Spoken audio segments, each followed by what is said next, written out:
naquela época. Eu ainda acreditava que o medo tinha idade. Pensava que monstros eram coisa de criança. Sombras inventadas pela imaginação. Mas tudo mudou numa noite em que eu decidi assistir a alguns vídeos de terror no YouTube. Sozinho, no quarto. Um em especial ficou gravado na minha mente. O vídeo mostrava um homem correndo desesperado, tentando escapar de algo que não era bem humano.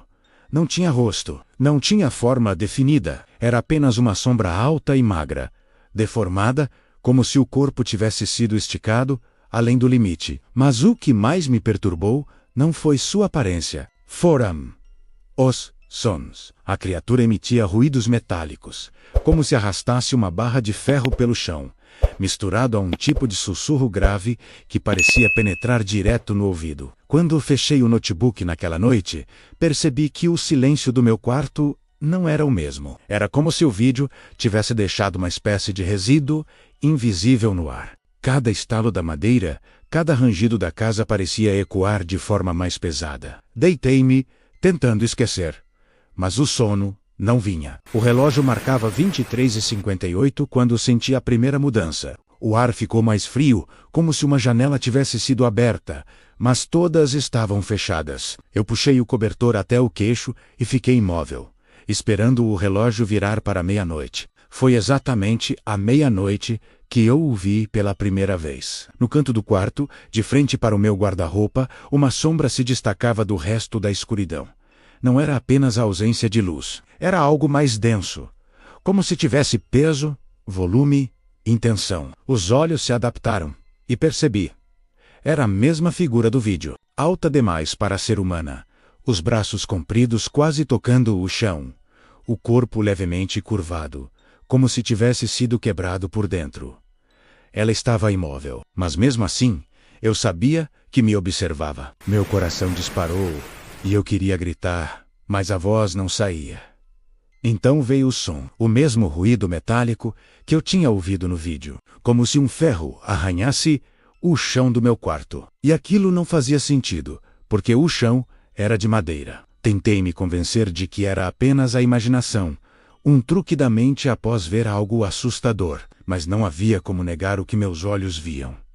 A criatura estava ali, presente. Real. O mais perturbador era que ela não se movia, ficava apenas parada, imóvel, como se estivesse esperando. Esperando o quê? Eu não sabia. Passei a noite inteira em silêncio, sem ousar levantar, sem sequer piscar por muito tempo. Só quando os primeiros raios da manhã atravessaram a janela percebi.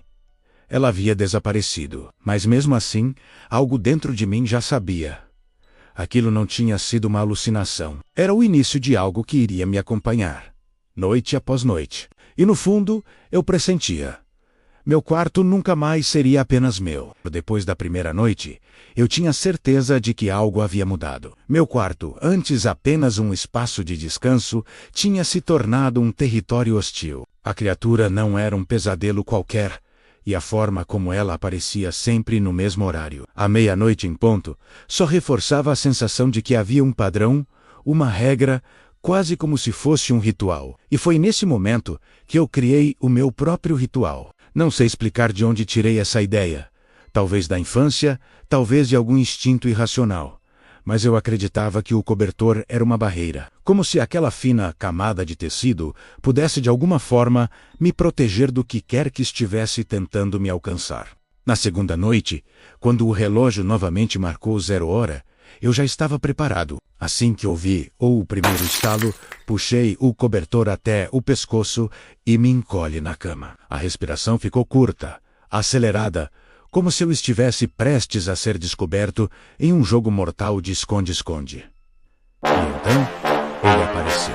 Os ruídos metálicos começaram de novo, mas dessa vez eram mais próximos. Era como se a criatura tivesse atravessado a porta do guarda-roupa e agora arrastasse aquele ferro invisível pelo chão do meu quarto. Eu não ousava olhar, mas conseguia sentir a presença cada segundo mais próxima. Sob o cobertor, minha mente criava imagens horríveis. Eu imaginava a sombra encostando em meu rosto, ou a barra de ferro levantada sobre mim. E mesmo assim, eu me convencia.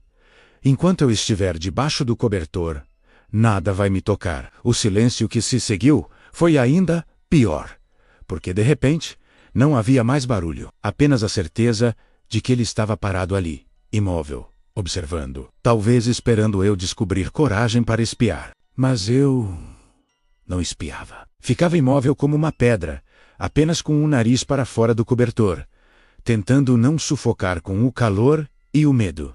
O tempo parecia não passar. Às vezes, eu tinha a impressão de ouvir um sussurro, baixo demais para entender, mas forte o suficiente para gelar meu sangue. Como se a criatura quisesse me dizer alguma coisa, mas não em palavras humanas. Naquela noite, só adormeci quando o sol já clareava as paredes. E quando acordei, exausto, a sensação que ficou não foi de alívio, mas de acordo tácito. De alguma forma, eu sentia que o monstro havia aceitado as regras. Eu me escondia, e ele respeitava. Eu não via, e ele permanecia imóvel. Era um jogo silencioso entre nós dois. E assim, o ritual do cobertor se tornou obrigatório. Todas as noites, todos os dias. Eu não conseguia mais dormir sem ele. O tecido que antes apenas aquecia agora era o meu escudo contra o impossível.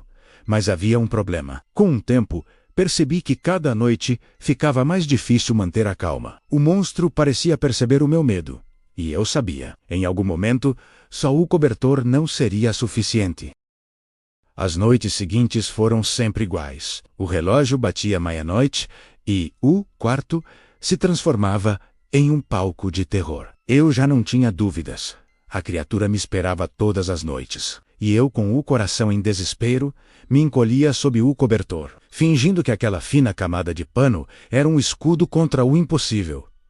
Mas havia um detalhe, que começou a corroer minha sanidade. Cada vez que eu puxava o cobertor até o queixo, os ruídos vinham mais perto. Era como se ele estivesse testando minha resistência, tentando me encurralar. O som metálico da barra de ferro, arrastando pelo chão, já não vinha do guarda-roupa. Vinha de ao lado da minha cama. E o silêncio que se seguia era ainda pior. Eu sentia uma respiração pesada, como se ele estivesse debruçado sobre mim, esperando uma brecha. Foi nessa noite que algo mudou. Eu não sei se foi a exaustão ou se o medo finalmente transbordou para a raiva, mas eu simplesmente não conseguia aceitar mais aquilo. Meu corpo tremia, mas minha mente gritava: chega! Eu não vou passar outra noite escondido. Quando o ponteiro do relógio marcou 0h15, eu respirei fundo, tirei o cobertor lentamente e fiquei sentado na cama. E lá estava ele. A criatura se erguia ao lado do guarda-roupa, imóvel, como se tivesse sido esculpida em sombra. Alta, magra, deformada, seus contornos pareciam mudar conforme eu olhava. Como se não tivesse uma forma definida, mas todas as formas ao mesmo tempo. A barra de ferro em suas mãos refletia um brilho impossível, mesmo na escuridão. E o mais perturbador, mesmo sem olhos, eu sentia o olhar cravado em mim. Por um momento, não consegui respirar. O quarto inteiro parecia encolher ao redor dele. Mas em vez de correr, eu fiz algo que nem eu entendi na hora. Eu me levantei, os pés afundaram no chão gelado, mas permaneci firme. A criatura não se mexeu. Apenas fez um som. Um estalo seco, como se seus ossos estivessem se ajustando. Foi aí que percebi. Ela não esperava que eu a encarasse. Eu tremia, mas dei um passo à frente. E outro. A cada movimento, o ar ao meu redor ficava mais pesado, quase sufocante. O medo parecia se materializar no ar, tentando me arrastar de volta para a cama. Mas eu continuei, até que parei diante dele. E pela primeira vez, o monstro moveu a cabeça. Lenta, absurdamente lenta, como um animal curioso. E foi nesse instante que percebi algo que nunca vou esquecer. Ele estava imitando meus movimentos, como se fosse um reflexo quebrado, um eco sombrio de mim mesmo. O medo se transformou em revolta. Eu gritei: eu não tenho medo de você. A criatura então levantou a barra de ferro, e o som que saiu de sua boca não era humano. Era um grito disforme, feito de dezenas de vozes misturadas, todas em agonia. Aquele foi o momento em que entendi. O cobertor não era mais suficiente. O jogo tinha mudado, e eu havia acabado de iniciar O enfrentamento. Eu estava de pé, frente a frente com aquilo. A criatura se erguia sobre mim, mais alta, mais sombria, como se a cada segundo absorvesse a própria escuridão do quarto. A barra de ferro em suas mãos arranhava o chão, soltando faíscas invisíveis que queimavam na minha mente, como se fossem memórias de algo que eu não deveria lembrar. O grito que ela soltou ainda ecoava dentro de mim, menos um coro de vozes, gritando em línguas que eu não entendia, todas misturadas, todas em dor. Era insuportável. Meu corpo tremia, minhas pernas queriam ceder, mas uma estranha coragem brotava, como se, depois de tantas noites escondido, finalmente fosse a hora de pôr fim àquilo. E então, aconteceu. Enquanto o som infernal invadia o quarto, algo dentro de mim gritou mais alto. Não foi um plano, não foi ensaio. Foi puro instinto. Eu encarei aquela sombra disforme e gritei com toda a força que havia em mim: "Cala a boca!" O silêncio que se seguiu foi absoluto. Um silêncio tão pesado que parecia esmagar o ar. A criatura congelou. O grito cessou, como se tivesse sido arrancado da garganta de todas aquelas vozes ao mesmo tempo. Ela apenas ficou ali, imóvel, com a cabeça levemente inclinada para o lado, como se estivesse surpresa. Eu mesmo não acreditava no que tinha acabado de fazer. Minhas mãos suavam, meu coração batia descompassado. Mas eu não recuei. Repeti, mais firme: "Você não vai me assustar. Cala a boca." E foi nesse momento que percebi o impensável. A sombra começou a se desfazer, não de uma vez, mas como fumaça ao vento. Primeiro os braços, depois o tronco. O metal da barra caiu no chão, sem som algum, e desapareceu no ar. Os sussurros que antes ecoavam pelas paredes cessaram. Só restava uma forma disforme, contorcendo-se como se estivesse sendo consumida por algo maior. Por um instante, ela tentou avançar, deu um passo em minha direção. Mas, quando eu abri a boca novamente e gritei, ainda mais firme: "Cala a boca!", ela recuou. Recuou como um animal ferido, até que sua silhueta sumiu dentro do próprio guarda-roupa, como se tivesse sido sugada para um vazio sem fim. O quarto voltou ao normal. A respiração pesada desapareceu. A noite voltou ao silêncio. Eu ainda fiquei de pé por alguns minutos, sem me mover, esperando que algo mais acontecesse. Mas nada. Só o som distante do relógio, marcando 00h45. Foi nesse instante que compreendi: aquela voz, minha voz, tinha um poder que eu mesmo não conhecia.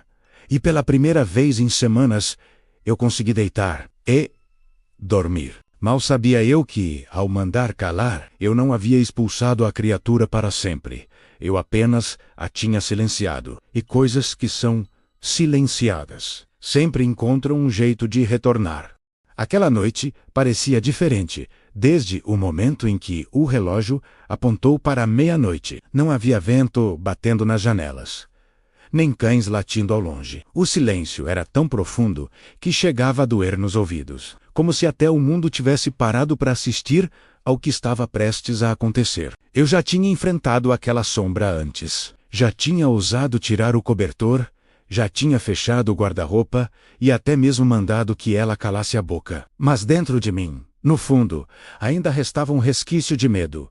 O último medo. Deitado na cama, senti novamente aquele peso no ar. Não vi a criatura de imediato, mas soube que ela estava lá. O guarda-roupa permanecia fechado, as portas seladas, mas o ambiente denunciava a presença. O ar se tornara pesado, denso, quase irrespirável. Um frio percorreu minha espinha, e dessa vez não havia ruídos. Não havia gemidos metálicos, nem arranhar de ferro.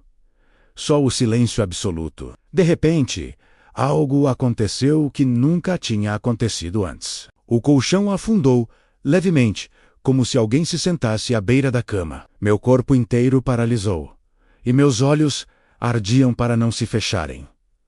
Lentamente, virei o rosto. Não havia ninguém. O espaço ao meu lado estava vazio, mas o peso continuava lá. E então, eu ouvi. Não foi um ruído, não foi um grito. Foi uma respiração lenta, arrastada, grossa, tão próxima, que parecia sair de dentro do meu ouvido. Meu coração disparou. A vontade instintiva era puxar o cobertor e me esconder. Repetir o ritual de sempre. Mas algo dentro de mim disse que, se eu fizesse isso, estaria perdido. Era como se aquela coisa se alimentasse do meu gesto. Como se o cobertor não fosse proteção, mas submissão. Tremendo, mas decidido, eu sentei na cama. A respiração parou. O silêncio voltou. No escuro, percebi uma figura se formando, não no guarda-roupa, mas no espelho do quarto. A sombra alta, magra e deformada me observava do reflexo, imóvel. Você não tem mais poder aqui, murmurei, com a voz embargada, mas firme. A figura inclinou a cabeça, como se não entendesse. Então o espelho vibrou, trincando nas bordas, como se fosse vidro, prestes a se estilhaçar. A criatura abriu a boca em um grito silencioso. Nada saiu, mas o barulho ecoou dentro da minha mente. Era como se o meu próprio medo gritasse por mim. Fechei os olhos e disse em voz alta: cale-se, eu não tenho mais medo de você. Quando abri os olhos, o espelho estava intacto. O quarto estava vazio. O peso havia desaparecido. Aquela foi a última vez que a sombra me visitou. Ainda hoje, ao relembrar, não sei se era um demônio, um reflexo da minha mente ou um fragmento do meu medo materializado. Mas sei de uma coisa. Naquela noite, eu enterrei o último pedaço de terror que ainda me prendia. E no fundo, eu aprendi que os monstros mais fortes são aqueles que nós mesmos alimentamos.